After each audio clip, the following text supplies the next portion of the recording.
Hello, you're welcome to Pyramid TV exclusive interview with Dr. Rufus on State of the Nation. You're welcome, Mr. Prof, sir. Thank you very much. It's good to have you here once again after a while. Nice to talk about the state of the nation. But in your mind, sir, what is going on in Nigeria? Recently, the government celebrated 1 year in office. I'm talking about President Bola Ahmed TINUBU. In your mind, sir, how do you think this government has fared so far? I think this first year that the government has actually used is for more or less a reconnaissance of the state of the nation. That is doing a baseline study of what is on ground. And I think by now the government would have understood what is on ground and what are the measures, strategies to ensure that the challenges that the government has discovered so far, how the government can overcome them, particularly as it affects the citizens of this country. I also believe that this government has good intention for this country, but the approach and those who are going to or who are also running the government with the president. The government, the president needs to really examine some of those who are running the affairs of the nation with him. When you talk about the president needs to examine those running the affairs of the nation, can you be a bit more specific, sir? Because we assume that the president is watching this interview right now and he wants to learn from you. What do you have to say? Yes, what I'm saying that is that, you see, there have been a lot of talks about some people who got into the government through probably some extraneous means. And I think the government need to know those who have actually come to serve the Nigerian people.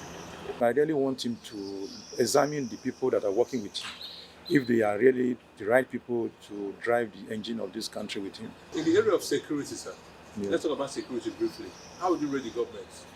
In the area of security, I cannot rate government even 45%. It's a very big challenge to this country, and I have expected by now the government would have declared a state of emergency and deploy all available resources and machinery and tactics to ensure this heinous insecurity system we have in this country is highly addressed.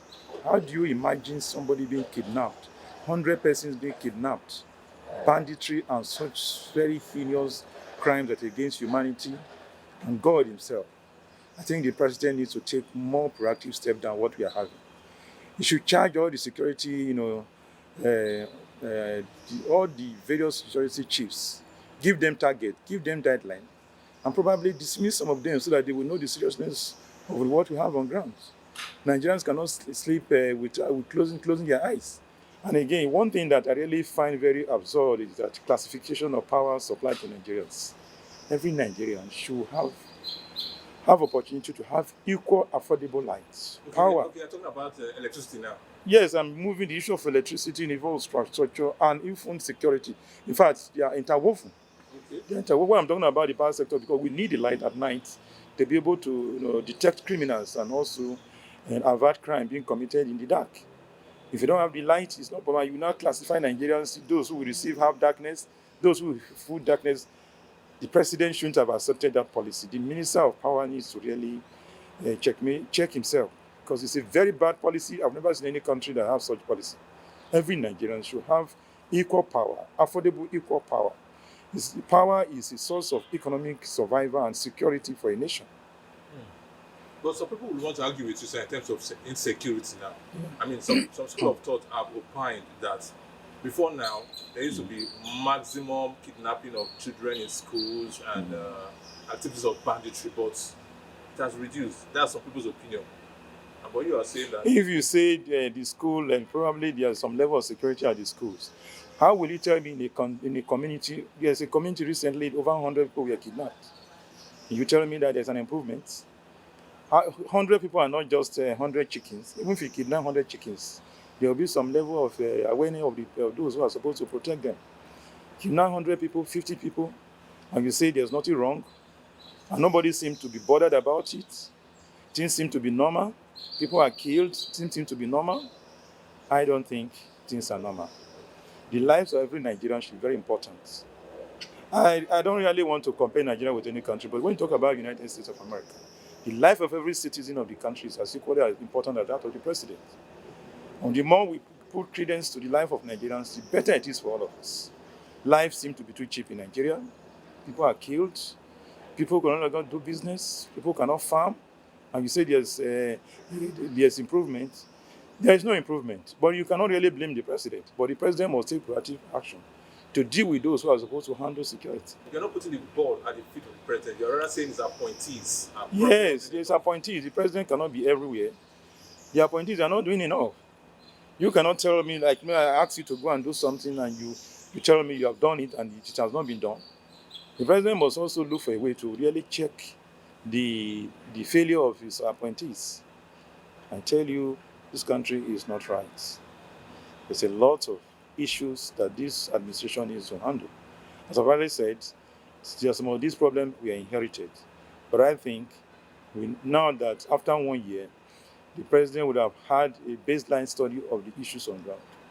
Really know who and who he should use to solve these challenges. Government is about solving problems, about welfare of people, about security of people, about provision of social, economic satisfaction for the citizens. What about food, sir? Inflation. I mean, people are complaining about hunger in the land, and it's not actually a strange thing. It is commonplace, right? Yes, the issue of is also still boiled down the issue of insecurity. Okay. Insecurity has made farmers not to produce enough. And apart from that, there is over-taxation of everything in this country. Some of the hunger you're finding is a result of the fact that over-taxation of food items and some of that, although government has decided to remove taxes, VAT, and others from all this. Yes, let us believe that this will also work. And again, government has also released some trucks of rice to the people. But sir, this truck of rice now that has been released to states, is that the way to go to solve hunger? You see, what I would have expected to do, I just believe that the state should want to come up with strategies that this rice will not end up in some warehouses where they will never come out and become and surface in the market. What government should have done is to open various avenues of retailing shops, given to some individuals to really manage serious-minded enterprises, for them to manage and sell at a giveaway price to citizens, giving it to the state governments. The state governments, I tell you, they are holding this country to ransom. Recently, the issue of autonomy to local government, they are crying that they shouldn't. Why did they want to hold the money of local governments? Nigerian leaders must reappraise themselves and know that leadership is for the people and not for personal gain. But sir, the governor of Oyo State, Governor Shemakinde, he said recently in a press conference, in a press briefing with some stakeholders in the state, that before he came to power, local government teachers were being owed months of salaries and outstanding. Let me quickly come into if they are not holding the money of the local government, when the local government were paid. Makinde made a comment recently saying that the federal government is not superior to states. To the state constitutionally. That is a very malicious and a challenge to the sovereignty of Nigeria. I wonder why a governor will make such a statement. Why is he not in charge of the army? Why is he not in charge of all the security forces? Why is he not in charge of those exclusive areas that are given to the federal government? Governors should not make statements that tend to portray themselves to that they are equal to the government of the federal system. They are not. There is division of power, and there's division of function and division of power, and as a matter of fact, there's a level of segment of government.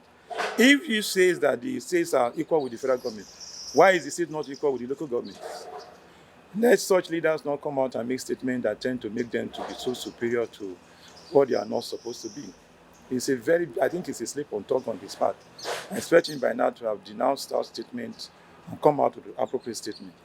You cannot say that the state government paid. Why were they holding the states? If the federal government can give them resources, the state should also give resources to the local government in addition to the federal government allocation.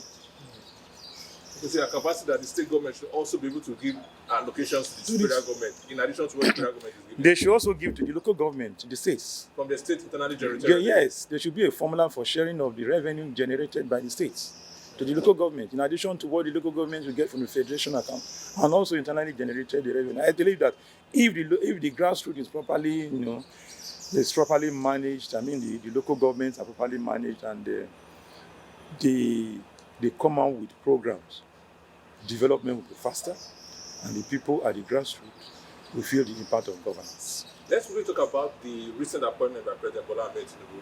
What indices do you think the president should be looking at in terms of making appointments into government offices, departments, and agencies? You see, apart from the fact that the federal character principle should apply, there must also be competence Competence. Competence is very, very important. Sometimes, though most appointments at a political level seem to maybe a way of probably compensating those who participated in winning the election, but there must be a level of expertise in some areas so that the government institutions can really be. And one other thing that still surprises me, the 2023 budget will run to December. So what is going to happen to 2024 budget? I'm digressing because these are the state of the nation matter that we need to talk about. So what is going to happen? If the National Assembly knows what it's doing, they should merge this budget. They should merge these two, appropriations concurrently. They should merge them and carry forward 2023 budget to 2024 and annex it as part of 2024 budget, so that we can have a very smooth and very organized transition budgetary system. What we have now is, I don't think it can really promote project development, because it comes to a situation whereby some projects will be abandoned and a new project will come in. So I think we really need to sit down and look at these issues very well. And it is the government that needs to look at it. And we have government appointees who ought to advise government on what to do. Do you also think that the legislative arm of government, now talking about the National Assembly, the Senate, and the House of Reps, do you also think that they are collaborating effectively well to prosper Nigeria's economic situation, or do you think they are part of the problems? You see, I sometimes feel the National Assembly has a very negative impact on the current democratic system we have in government. In Nigeria right now? Yes. Since 1999 or just recently? Since 1999 to date. Because if you look at it critically, the National Assembly, although they talk about oversight, I can tell you most of this oversight, they are shouting this and that, they will just shout, it ends there when they discover anything. And I tell you, most of the legislators, what they are interested in, what am I going to put in for my budget, for my zonal intervention projects and all those things? What is going to be there for me in the budget? I was a DG. I understood what has been going on in this country. I very much understand what is going on. And I think just need to really streamline the arms of government. The legislature is too wieldy, and there's need to reduce it to one legislative arm. One. That's what you think, sir? Surely. Of how many persons or how would it be represented? Well, as far as I'm concerned, a representative per state or two per state. There's no need to have this wieldy, but I realize that the legislative system of government, I can tell you, they have not really enhanced the progress of the executive. Have you ever asked yourself who oversights the National Assembly? The legislative system puts so much pressure on government officials, particularly chief executives. You tend to intimidate them.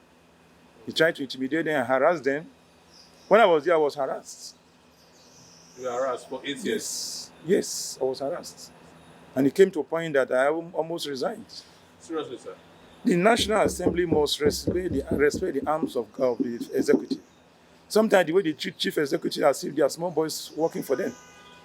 They should understand every Nigerian has something to provide once you are in power. There was a time I was asked to resign if I cannot abide by what they want. Abide by what they want. What do they mean by abide by what they want? I was going to ask you that. What exactly do they want? Do they want transparency or what? It's intimidation to submission, and I don't think I like such. I don't. You don't intimidate anybody. Talking about government executive officer, sitting in an office, you invite them 10 times in a month, 3 times in a month, you harass them, you allow them to work. Come on.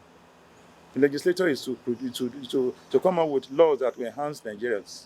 And if they are to oversight, they should come out, do it in a way that it should be transparent and show that it's for good purpose. How would you rate the government so far? Over 100? Well, you see, let me tell you one thing about the president. Is a man that I really believe in. Okay. I canvassed for him when he was succumbing. I believe in him, but I think the president needs to rejig some of his officers, particularly those who are very close to him. And he must also look for other means to really check what his officers are telling him. But I would say the president is doing well, but sometimes when a president is doing well and his tools are not performing, you cannot really give good mark. But I will not say, let's give him more time. Dr. Rufus Egbegba believes that we should give the president more time. That is President Bola Ahmed Tinubu. He thinks that he needs more time to be able to be scored properly. This is Pyramid TV. Keep watching, keep liking, keep subscribing.